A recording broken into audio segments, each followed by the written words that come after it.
ძალადობისა და ღირსების შემლახავი ვიდეო საბურთალოს სასაფლაოზე გასულ ზაფხულს არის გადაღებული. რამდენიმე წამიან კადრში ცემის და იარაღის მუხარის შემზარავი ეპიზოდი იკვეთება. ინციდენტში მონაწილე 4-დან 3 პირი დაკავებულია.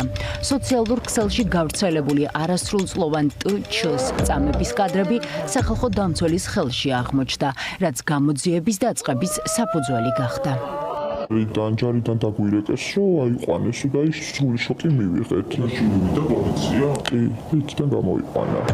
დაკავებულებს შორის ერთ-ერთი ჯარისკაცია, ის პოლიციამ ბაზიდან აიყვანა. გამოძიების ინფორმაციით ის და მისი მეგობრები ფაშისტური მოძრაობა, ავტონომიური ქსელის წევრები არიან. ბრალდებული ჩვენებაში ძალადობრივი ორგანიზაციის წევრობას უარყოფს. დედის თქმით, მასზე სექსუალურად არაერთ გზის იძალადეს და ამ ფორმით ორგანიზაციაში გაწევრიანება აიძულეს.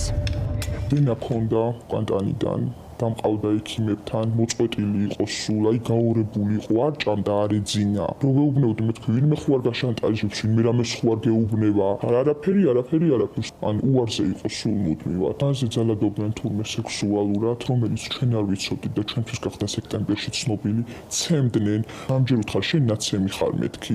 არაო, გაიგიჟე, ერთხელ კურტკა დახეული მოიტანა და ვისპარინგეთ, ეს სექსუალური ძალადობის მსხვერპლის ცემდნენ, კადრების გავრცელებით ემუქრებოდნენ.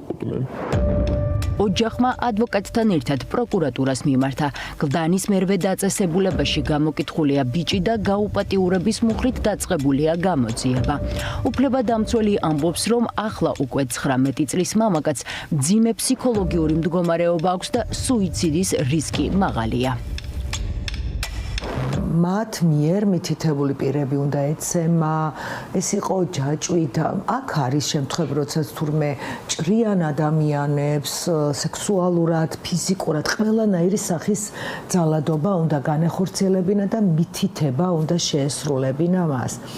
ესენი ხვდებიან ერთმანეთს ერთ-ერთ პარკში და როდესაც მიიღებს ის პირი უარს, პარკშივე დღისით და მსისით ცემს და ძალადობს მასზე. აქ პირველი შემთხვევა არის მხოლოდ ფიზიკური ძალადობა. მონაყოლის მიხედვით ლშ-16 წლის ბიჭს უკავშირდება და ბოდიშის მოხდის მიზნით ვაჟა-ფშაველაზე იპარებს. თუმცა ბოდიშის ნაცვლად არასრულწლოვანი გააუპატიურეს. ადვოკატი ამტკიცებს, რომ ძალადობის ყველა ეპიზოდი ვაჟა-ფშაველას გამზირზე ერთ-ერთ ბინაში ხდებოდა. მოძალადე კი ავტონომიური ქსელის ერთ-ერთი გავლენიანი წევრი, ახლა უკვე ბრალდებული ლშ იყო.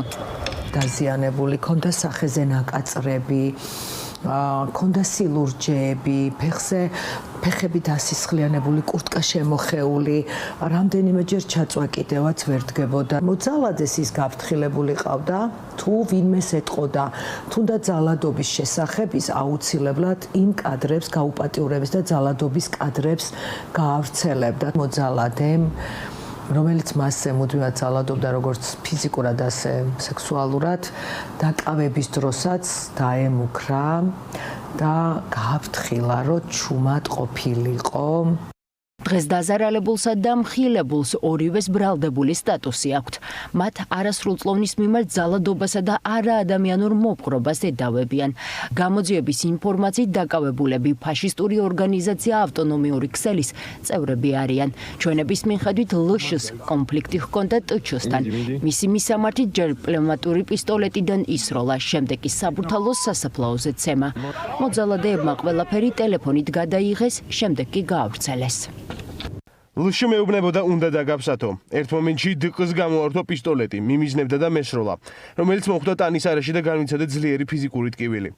დამიწყო გამეტებით ფეხების და ხელების დარტყმა. მე მუქრებოდა მოკლაო, აქ დაგმარხაო. მე ყველა მისი დარტყმული მტკიოდა და განვიცდი ძლიერ ფიზიკურ ტკივილს.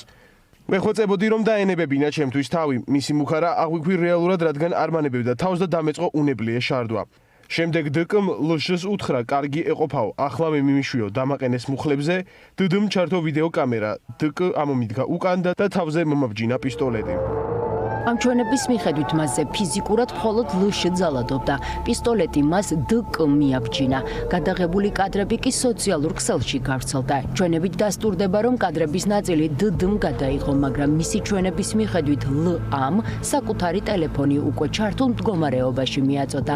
ლ-ას ჩვენების მიხედვით მისთვის უცნობი იყო, ვის ეკუთვნოდა მობილური ტელეფონი. მოლოდნელად ლშმ ამოიღო პნევმატური პისტოლეტი, რომელიც ესროლა ტჩ-ს მუცელში. გამოსროლილი ბურთულა მოხდა ტჩ-ს. ტჩ-ს უნებლიე შარდვა დაეწყო. ლშმ მითხრა დროზე გადაიღეო. ლ-ამ თავისი მობილური ტელეფონი მომცა, სადაც ჩართული იყო ვიდეო გადაღების რეჟიმი და ლ-ას ტელეფონით დავიწყე ჩხუბის გადაღება. იმიტომ დავიწყე რომ შემეშინდა. ამის შემდეგ, როდესაც ლშ მორჩა ტჩ-ს ცემას, ძირდაგდებულ ტჩ-სთან მივიდა დკ და ლშ, პნევმატური პისტოლეტი დაადო თავზე. რის შემდეგაც ტჩ-ს მოახდევინეს ბოდიში. ჩხუბს ტელეფონით იღებდა დდ, თუმცა ვისი ტელეფონით იღებდა არ ვიცი. შესაძლოა ყოფილიყო ლშ-ს ტელეფონიც. ამ ჩვენების შემდეგ ნახევარი წელი გავიდა. არასრულწლოვანი ლ-ა მთელი ამ დროის განმავლობაში თავისუფალი იყო. მას შემდეგ, რაც მისი სახელი და გვარი შინაგან საქმეთა სამინისტროში გადავამოწმეთ, უწყებამ კომენტარი გაავრცელა, რომლის მიხედვითაც ფაშისტური დაჯგუფების კიდევ 2 წევრი დააკავეს. მათ შორის სავარაუდოდ არის არასრულწლოვანი ლ-ა. ერთ-ერთი დაზარალებული გვეუბნება, რომ ფაშისტური დაჯგუფება ბერგმანი და ავტონომიური ქსელი ერთმანეთს მტრობენ, მაგრამ იდენტური იდეოლოგია აქვთ. ხშირად მათ ლიდერებს ფარველები ყავთ და დიდი გავლენებით სარგებლობენ. ერთ-ერთი მათგანი, რომელმაც მოწყვეტით გამიყვანა მაგ დღეს.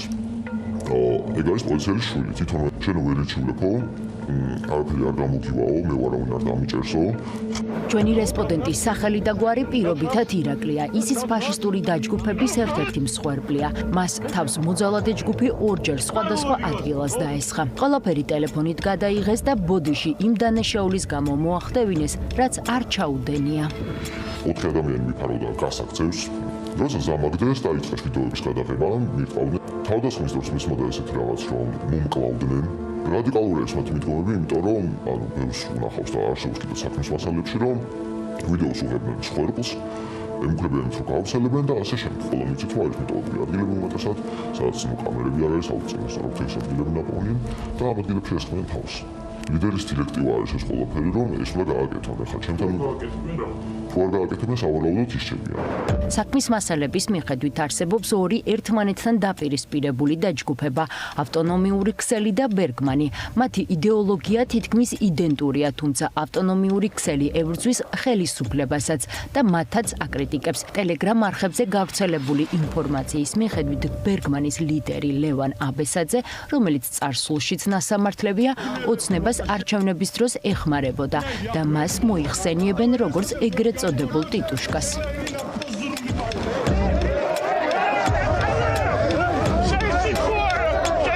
პედოფილი უნდა დაგეზიანებინა ფიზიკურად ან რაღაც ეგრეთ და მაგის შემდეგ მოგცემდნენ მათივე სიმბოლიკებს, რის საშუალებითაც შეიყავი უკვე მათი წევრი. რა ტიპის სიმბოლიკა? თასმებთან დაკავშირებით იყო ეს სიმბოლიკა და ანუ ეს თასმები ასახავდა იმას, რომ კონკრეტულად რა ქონდათ გაკეთებული და რის გამო ქონდათ ეს თასმები. ფერების მიხედვით არის. კი, ფერების მიხედვით არის დაალაგებული, თეთრი თასმები არის ხომ უბრალოდ ნაცისტური იდეოლოგიის წევრია. ასევე არის წითელი თასმები, სადაც ნიშნავს, რომ დაჭრილი ყავს რომელიმე დამნაშავე, მათი გადმოსახედიდან დამნაშავე, ლურჯი კიდევ ნიშნავს, რომ პოლიციელი ყავთ დაჭრილი. ჯარის შარვალიაც ვეთხოვ უმეტესად, ჯარისკაცებს ყვანენ ჩვეულებრივად და ანუ ის წვანი ბომბები. ლევან აბესაძე იგივე ბარტონა უკვე დაკავებულია. დაჭერილია ავტონომიური ქსელის ლიდერიც დავით ჯაფაროვი. პოლიციამ ორივე დაჯგუფების 30-მდე წევრი და მათი ლიდერები ბოლო 6 თვეში სხვადასხვა საქმეზე აიყვანა. საქმის მასალებით ირკვევა, რომ ნეონაცისტური დაჯგუფების წევრები სპეციალური ტანსაცმლით გადაადგილდებიან. მათ ფეხსაცმელზე თასმის ფერი დაჯგუფების სტატუსს ასახავს. ასევე აქვთ ანბანი, რომელიც რიცხვებით იწერება. ნიღბები, ნაცისტური სიმბოლიკები, ცივი და ხმოვანი იარაღები, ძალადობისა და ტერორის ამსახველი ვიდეო კადრები შინაგან საქმეთა სამინისტრომ მასშტაბური სპეცოპერაციის დროს გასულ კვირას ამოიღო.